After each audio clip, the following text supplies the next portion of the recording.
శ్రోతలు, ఈ రోజు మన పాఠం ఫిలిప్పీ పత్రిక 3వ అధ్యాయం 10 నుండి 14వ వచనం వరకు. సావధానంగా వినండి. పౌలు ఫిలిప్పీ సంఘానికి రాస్తున్నాడు.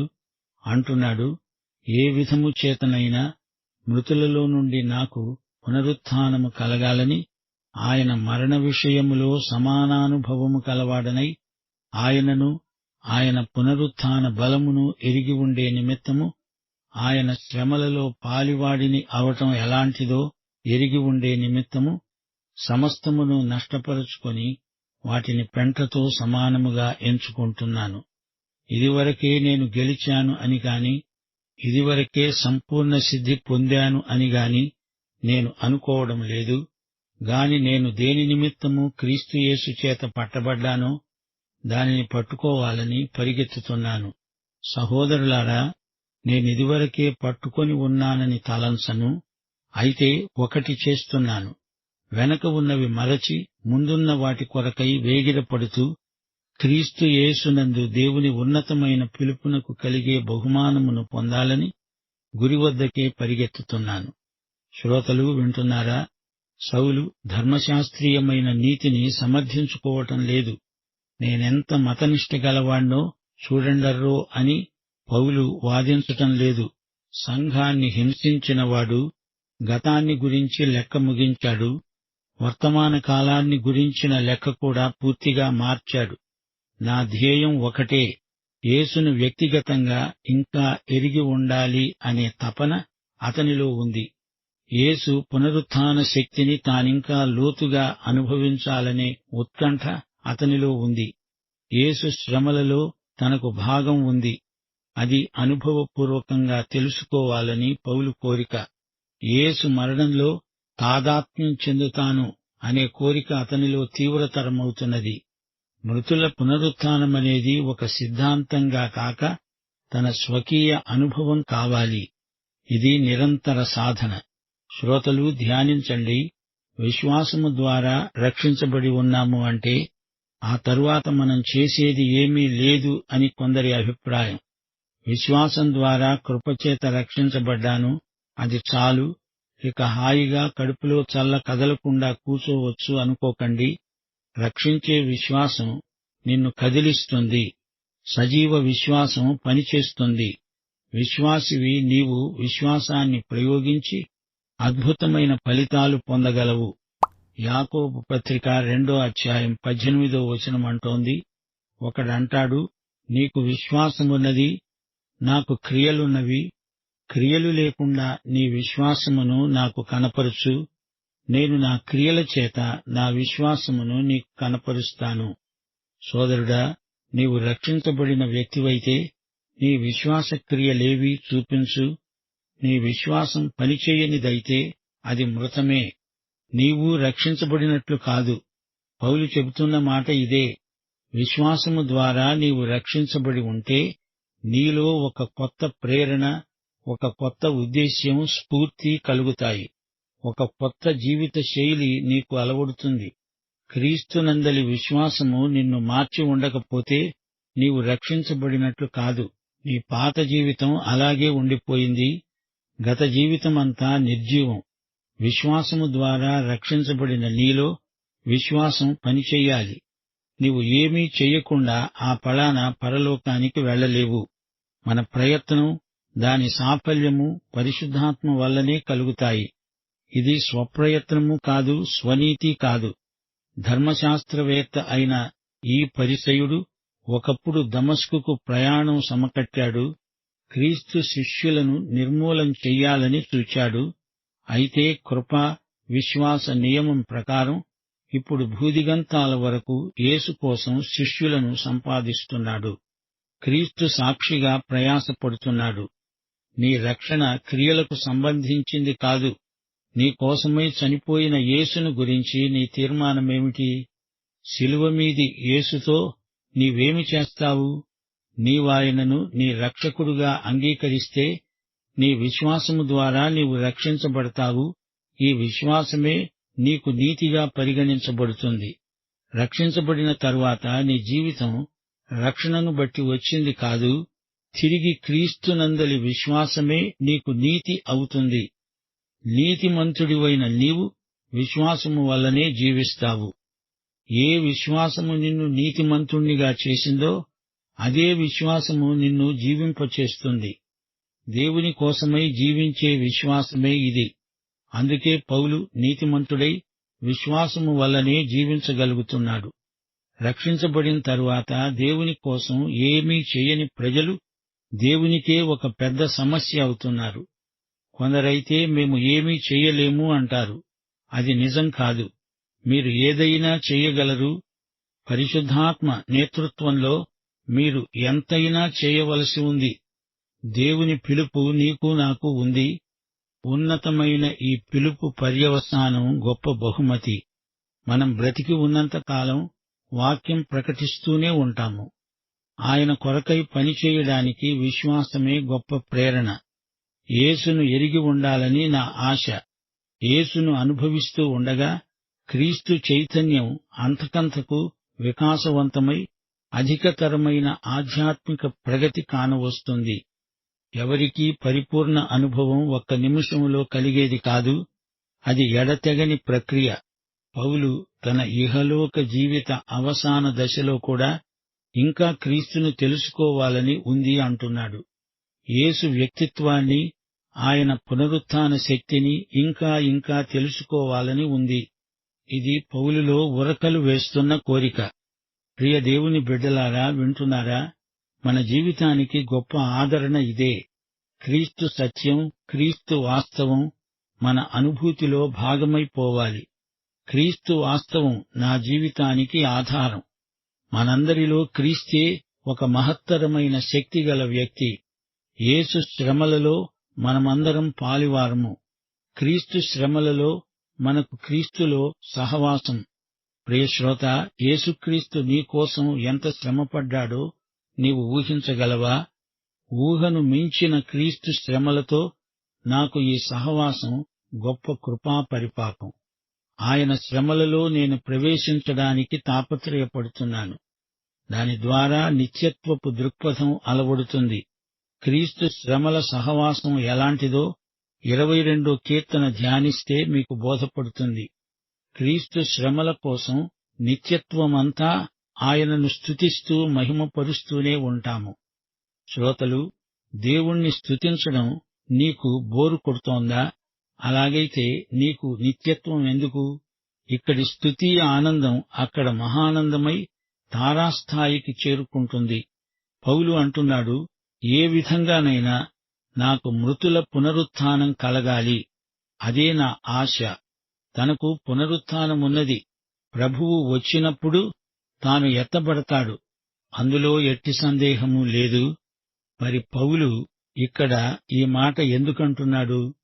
తన పునరుత్థాన నిశ్చయతను పౌలు ఇక్కడ పునరుద్ఘాటిస్తున్నాడు. ఈ జీవితంలో తనకు పరిపూర్ణ సిద్ధి కలుగుతుందని కాదు, కాని ప్రభువు ఆరోహణానందంలో తనకు పరిపూర్ణానందం కలుగుతుందని ఆశిస్తున్నాడు. పౌలు ధ్యేయం, పౌలు లక్ష్యం, పౌలు గురి గమ్యం ఆరోహణమే. ఎత్తబడి ఆయనతో సదాకాలం ఉండిపోయే ఆనందం అతీతమైనది. ఆయన్ను ఎరిగి ఉండడమే కాదు, పునరుత్థాన ఆరోహణ అనుభవాలలో ఆయనతో సంయుక్తమైపోవడం ఎంత గొప్ప ఆత్మానందం. సంఘం ఎత్తబడడం, మృతుల పునరుత్థానం, 1000 ఏండ్ల ఏలుబడి తరువాతగాని అన్యులైన మృతులందరూ లేపబడరు. మొదట క్రీస్తునందు మృతులైన వారే లేస్తారు. పాత నిబంధన భక్తులు మహాశ్రమల తరువాతగాని లేవరు. ప్రియ సోదరీ సోదరులారా, ఆలోచించండి. యేసుక్రీస్తు రాకడలో ఇమిడి ఉన్న సంఘటనలను గుర్తించండి. యేసు రాకడ అంటే ఏమిటి? ఈ లోకం నుండి వెళ్లిపోవటం కాదు, ప్రభువుతో ఆయన సన్నిధిలో నిలవబడడం. ఈ పాత పాడు లోకాన్ని విడిచిపెట్టడం ఆశీర్వాదమే కాని ప్రభువుతో నిత్యత్వంలో ఉండిపోవడం అంతకంటే గొప్ప దీవెన. పౌలు తన అనుభవాన్ని, అభిరుచిని మనతో పంచుకుంటున్నాడు. నేనేదో సాధించానని గాని, నేను పరిపూర్ణ సిద్ధి పొందానని గాని నేను చెప్పుకోవడం లేదు. నేను దేని నిమిత్తము క్రీస్తు యేసు చేత పట్టబడ్డానో దానిని పట్టుకోవాలని పరిగెత్తుతున్నాను. తాను పరిపూర్ణుడు కాడుగాని పరిపూర్ణత దిశగా పరిగెత్తుతున్నాడు. పరిపూర్ణత అంటే పరిపూర్ణ పరిపక్వత. ఆ స్థితికి నేను ఇంకా చేరుకోలేదు అంటున్నాడు పౌలు.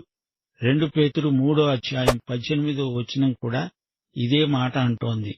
మన ప్రభువైన యేసుక్రీస్తు అనుగ్రహించే కృపయందు జ్ఞానమందు అభివృద్ధి పొందండి, ఎదగండి.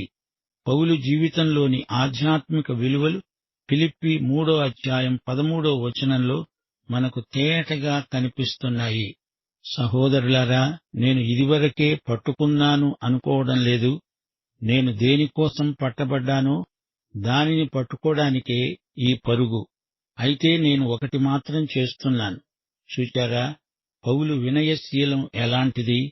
నాకంతా తెలుసు అని ప్రగల్భాలు పలకటం లేదు పౌలు. కొందరు భక్తులు చేసే పొరపాటు ఇదే.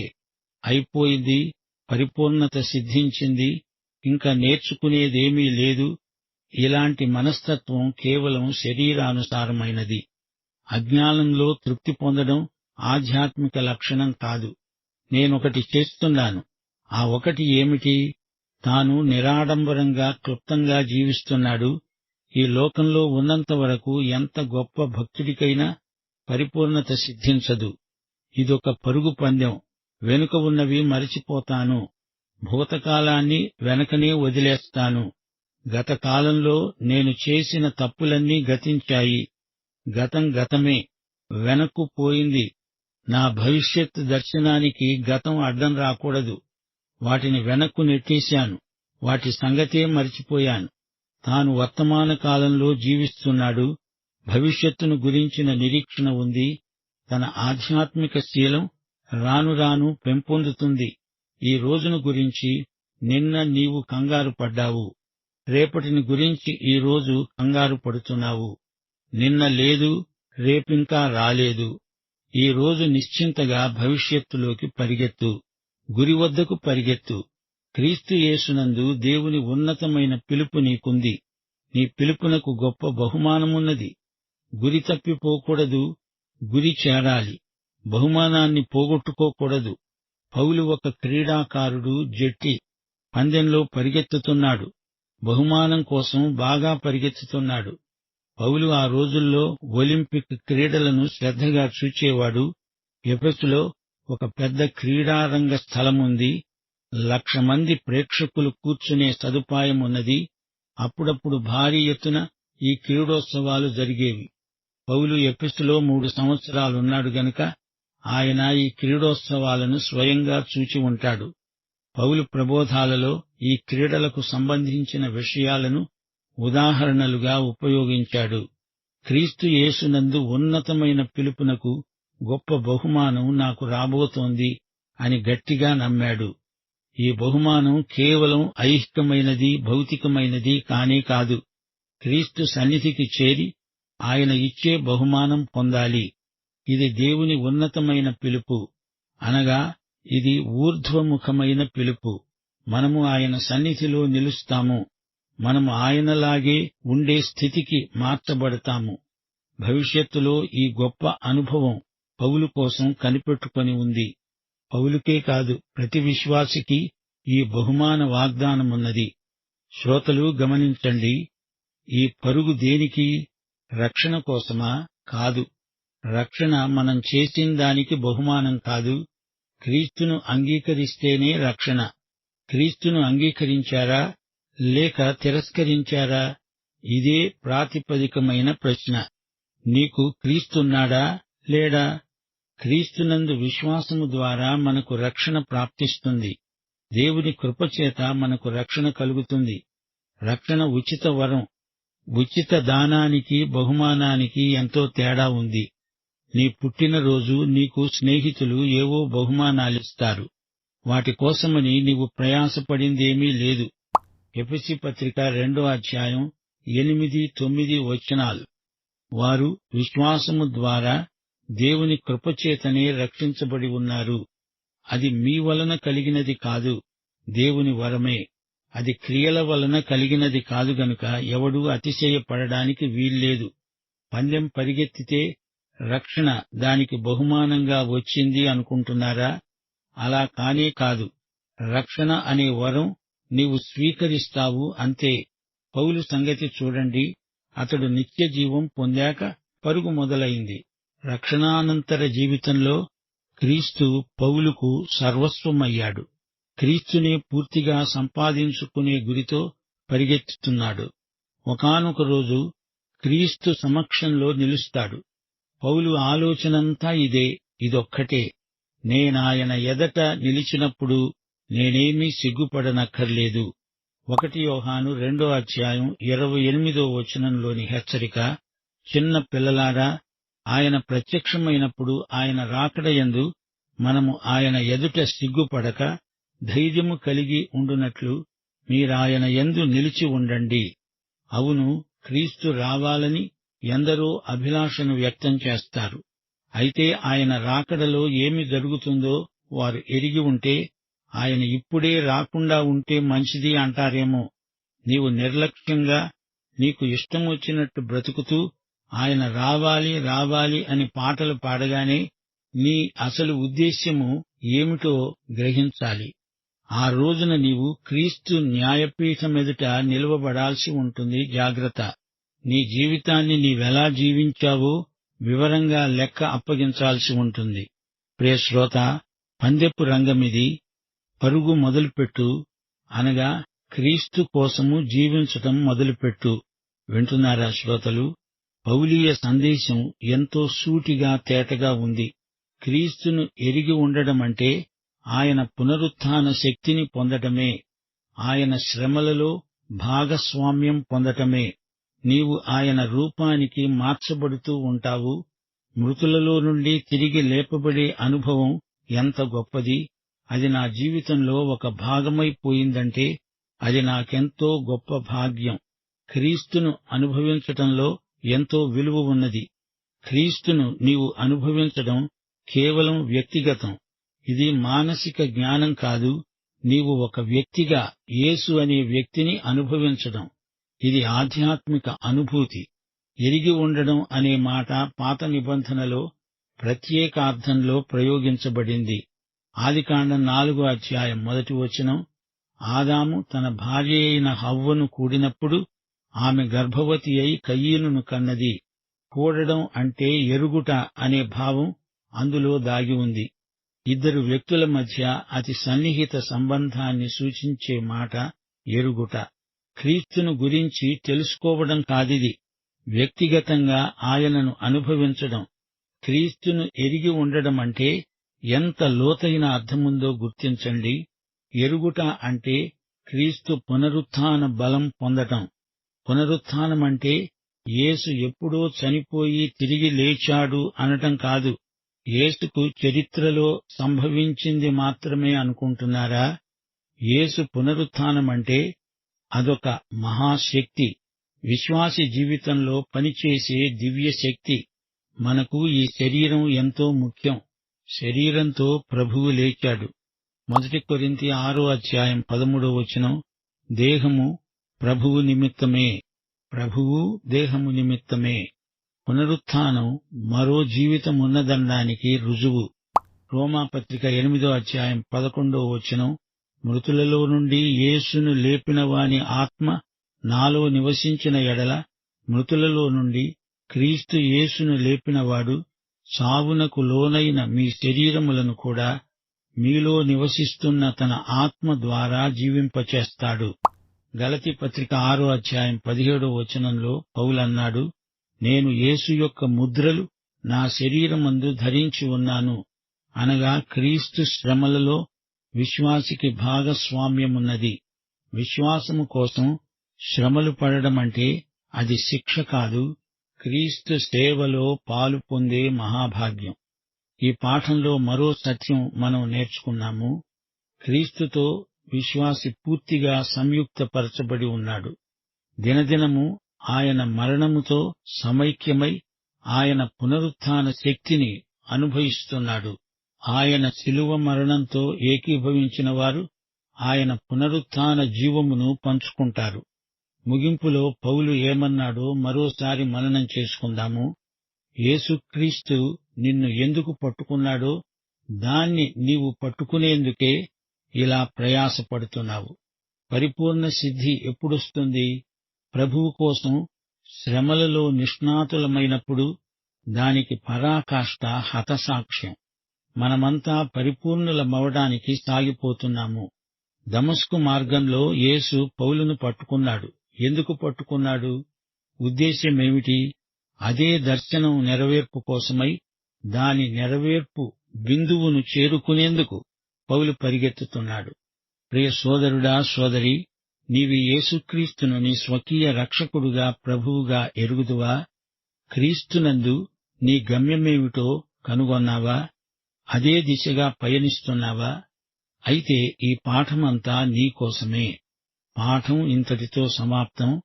మన ప్రభువైన యేసుక్రీస్తు వారి కృప, తండ్రి అయిన దేవుని ప్రేమ, పరిశుద్ధాత్మ యొక్క అన్యోన్య సహవాసము మనకందరికీ నిత్యత్వము పర్యంతము తోడై ఉండునుగాక.